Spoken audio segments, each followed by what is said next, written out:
Na Access Bank PLC any Standard Chartered Bank for call entiasia pamase Standard Chartered Bank for enkrabata di bieno Access Bank for so ajimu efa Angola Cameroon enomni ade Sierra Leone nyina no womo ade no bieno won so agede abata won de ho mumfa so de ene de ombenya wo mu no womo nyina kwantiasia ba kumu a won beche Adom TV etwaso Access Bank PLC and Standard Chartered Bank the one set in Timunkrata Asia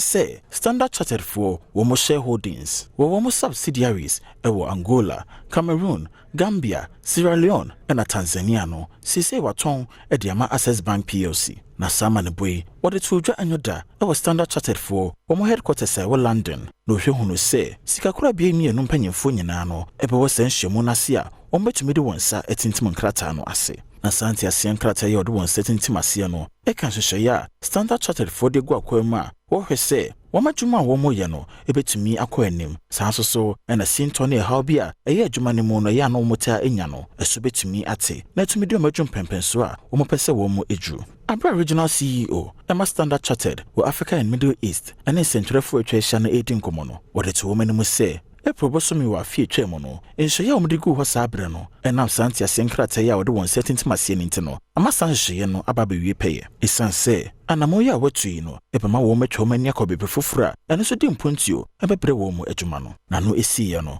Group Managing Director Emma Access Bank PLC enso so be kasaye no no so be kire se wo mani ajepa se wo matumi di won setintimuntia senkrata no ase na sanso so no mani aso se wo sika kora bia hodo wo wiasa fa na nyina mu no wo mo Access Bank and a Standard Chartered Bank for enye wo mo gide nya rehyimu se obetumi ne wo mo aye adwuma wo kire na adwen e de fa hyehyɛ ya mpanyefo de gu akwam ho no Managing Director Emma Access Bank Ghana eto aso kire se sana moto ya wo nyina etu no e ba beboa na atre wo mo ahyemu e wo bibiman emu asanso so na ma bibia de pefe se Access Bank pe eniska kora bia ebetumi de bibiman atwumpempenso bia obia ensusuda